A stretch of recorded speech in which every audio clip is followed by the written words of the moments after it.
In today's video, we're gonna make a super easy Greek yogurt ranch. It all comes together in the blender. Let's make it. Hey, I'm Laura, and on this channel, I share simple recipes like this one so you can cook from scratch the easy way. If that's your jam, hit that red subscribe button so you and I can cook a few times a week. Start of the show is plain, unsweetened Greek yogurt. You can use low fat or whatever percentage that you typically purchase. I'm gonna measure the Greek yogurt and place it directly in my blender. Then I'm gonna add some milk or buttermilk, some garlic powder. Gonna use some dried dill. You could also use fresh dill, some salt. Then I'm gonna blend this on low speed until it's nice and smooth.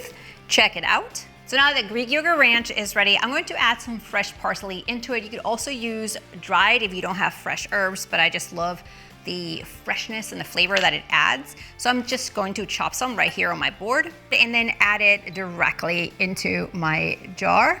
And with a spoon, mix it in there. And now it's ready to be poured into a jar where I can put the lid on and refrigerate it for up to a week. Super easy. Grab the ingredient measurements below this video, and if you like this recipe, check out this one next. See you next time.